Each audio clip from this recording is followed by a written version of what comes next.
Hi, I'm Bugsy and I'm an addict. I'm going to be reading just for today, March 22nd, 2024, The Principle of Self-Support.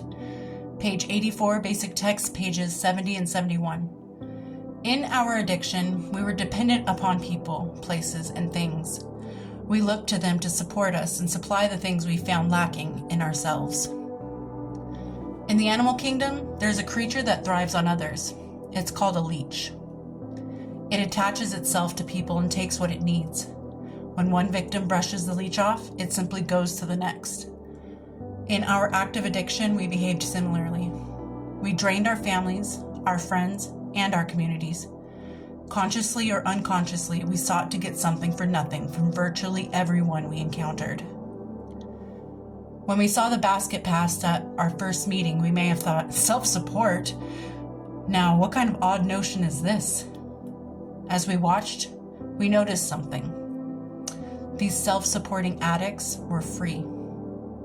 By paying their own way, they had earned the privilege of making their own decisions. By applying the principle of self-support in our personal lives, we gain for ourselves the same kind of freedom. No longer does anyone have the right to tell us where to live, because we pay our own rent.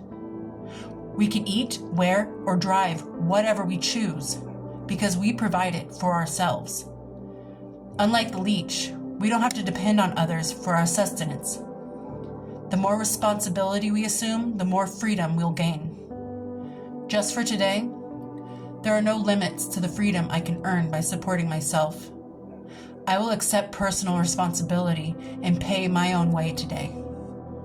There's something to be said about taking care of yourself. There's a special feeling you get when you know that you can depend on yourself and provide for yourself and succeed doing that.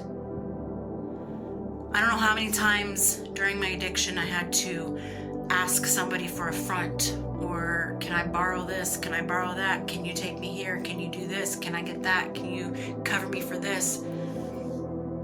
Because everybody around me was just a vessel to my needs.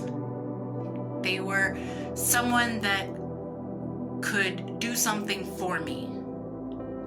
And though my intentions weren't always, let me use this person, rarely ever thought that. I rarely had that notion of, I'm going to use this person because I want to benefit from them for nothing. But that's essentially what it was. Even if I didn't think of it that way, I was using this person for my own personal gain. And now, I hardly ask for help. And there's nothing wrong with asking for help, because if you need help and you're struggling, please do. But I have to also teach myself that it's okay to ask for help.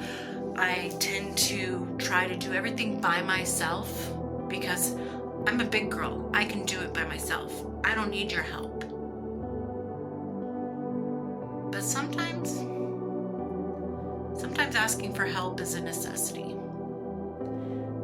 And I feel like when you can admit you need some help, you're self-supporting yourself. Just like the literature is saying, that you're free to do whatever you want because you can pay your own bills, you can make your own decisions. But also I think it's important to remember that self-supporting yourself is recognizing when you're struggling and you need a helping hand. So though the literature tonight or this morning is saying that you can do things on your own, and it vaguely kind of makes it sound like you shouldn't reach out for help or ask for help, I think it is very important to have community and to have a network and a safe net put in place so that those moments and those days and those times that you might not quite be able to do it by yourself, you have someone that you can call, that you can reach out to, that you can at least, at the very, very least, brainstorm with and say, hey, I'm having problems with my bills. Can you give me some ideas on how to better budget? Or my car broke down. can you give me a ride, or can you help me figure out how to do a short-term deal with a ride, like a bus, or can you give me a ride and I'll give you some gas money? Just because you can do it by yourself doesn't mean you always have to do it by yourself. By all means, I keep saying that, by all means, do it yourself, because the days of you mooching or leeching off of others is over. But there's something different when it is happening during recovery. We're still healing. We're still learning how to go out there by ourselves. And just like a mother holds their baby's hand when they're taking their first steps, sometimes you need somebody's hand to hold. But just remember, at the end of the day, you've got you. You've got this. You can do it.